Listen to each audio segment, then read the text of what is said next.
어떻게 구성했는지를 잠깐 설명을 드리도록 하겠습니다. 먼저 위험물 기능사는 시험 자격 기준이 별도로 없고요. 아마도 고등학교를 졸업하면 누구나 시험 볼 수 있는 그런 자격증이 되겠습니다. 자, 위험물 기능사는 1차와 2차에 거쳐서 시험을 보게 되는데 1차 시험의 경우에는 필기시험 60문항 중에 60% 36개를 득점하시면 되고요. 2차 시험은 역시 그 100점 만점 중에 60점 이상 주관식으로 출제가 됩니다. 이 책은 첫 번째는 필기를 중심으로 정리가 되어 있고요. 역시 본문과 연습 문제로 구성이 되어 있는데 연습 문제의 경우에는 제가 만든 문제가 아니고 이미 기출되었던 문제들을 중심으로 만들었기 때문에 아마도 여러분들께서 여기는 연습 문제와 그 다음에 뒤에는 기출 문제를 같이 풀어보시게 되면 거의 10년치에 해당하는 문제들을 풀어보는 것이기 때문에 필기시험을 대비하는데 상당히 효과적이라고 생각이 듭니다. 더더군다나 기능사는 지금은 현재 CBT 시험을 실시하고 있기 때문에 문제은행 형태로 출제가 되고 있는 겁니다. 그러니까 여기 있는 문제만 다 풀어보시면 필기시험은 무난하게 준비가 잘 될 거라고 생각이 되고요. 그 다음에 이 두 번째 실기시험에 관련해서는 우선 첫 번째 파트에는 핵심 요약 정리를 해놨고요. 두 번째 파트는 동영상 예상 문제와 그 다음에 위험물 제조소에 관련된 문제들을 올 컬러로 준비를 했습니다. 그리고 맨 뒤에 이제 실기 기출 예상 문제와 그리고 기출 문제를 정리를 했습니다.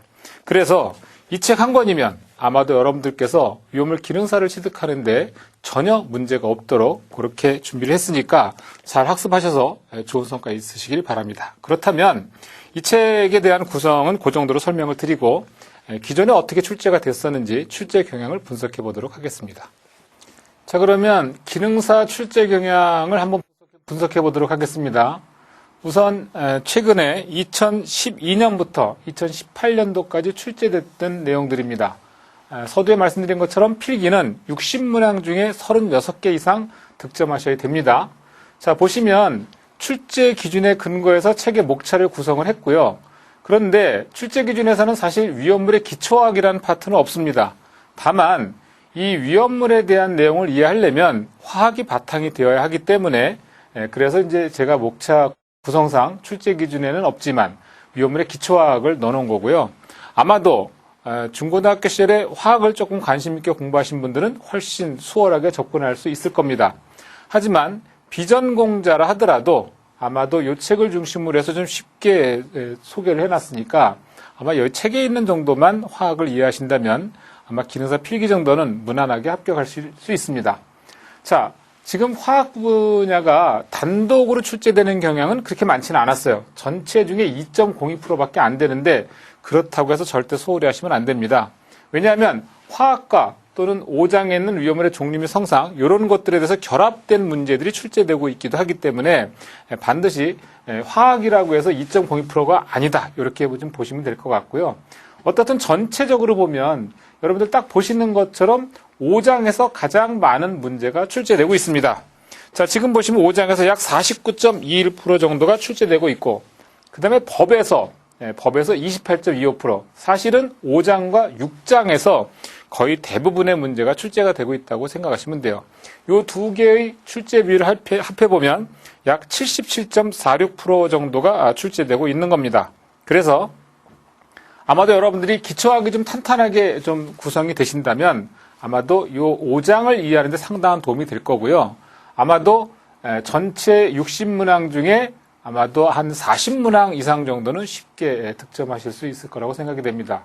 그리고 본문에서 잠깐 말씀을 드릴 건데 2장이나 3장 같은 경우에는 내용이 그렇게 많지가 않아요.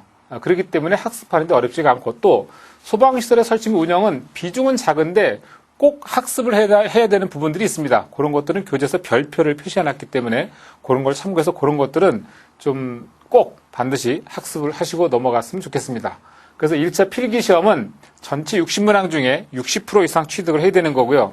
자, 이게 이제 필기시험을 합격을 하시게 되면 이제 2차 실기시험을 보시게 되는데 실기시험의 형태는 일반 검정 문제와 작업형 문제를 같이 시험을 보셔야 됩니다. 일반 검정 문제 같은 경우에는 주관식 필답형이라고 생각하시면 되고요. 작업형의 경우에는 오히려 더 수월합니다. 하지만 학습자분들께서 경험해보지 못한 그런 시험 형태이기 때문에 조금 두려움을 가지실 수가 있는데 오히려 더 수월할 수 있는 이유가 뭐냐면 일반 검정 문제에서는 그림을 안 보여주지만 작업형에서는 동영상이나 또는 그림 같은 걸 보여주고 관련된 문제가 나오기 때문에 오히려 학습자 입장에서는 굉장히 좀 더 수월하게 풀이할 수가 있습니다. 그리고 또한 이 책에는요, 관련된 위험물 실험 동영상이라든가 위험물 제조소 관련된 것들이 사이트에다 탑재가 되어 있으니까 아마 여러분들께서 그걸 보시고서 참고하시면 학습하는 데 상당한 도움이 될 거라고 생각이 들고요. 자, 전체적으로 비중을 따지고 보면 역시 1, 2, 3, 4 챕터보다는 5장과 6장, 필기와 마찬가지로 5장과 6장에서 집중적으로 출제가 되고 있다는 것을 우리가 알 수가 있습니다. 특히 이제 위험물 안전관리법 같은 경우는 법규 내용이라서 조금 지루할 수도 있는데 주로 출제되는 내용들이 있어요. 예를 들어서 뭐 제조소와의 안전거리라든가 또는 옥내 저장소 설치 기준이라든가 시설별 보유공지 또는 수납 위험물의 주의사항 또는 오게팅커 저장소의 방위제 계속 반복적으로 출제되고 있는 문제들이 있습니다. 그러니까 일단 기출문제를 좀 여러 번 반복해서 풀어보시면 어떤 식으로 문제가 출제되는지 출제 경향이 한눈에 보이실 수 있을 거라고 생각이 됩니다. 어떻든 여러분들 이 시기 출제 경향 분석상에서 보면 5장과 6장에서 가장 많은 비중으로 출제가 되고 있으니까 이런 부분들을 좀 학습을 좀 많이 하셔서 대비를 하시면 분명히 좋은 성과가 있을 거로 생각이 됩니다.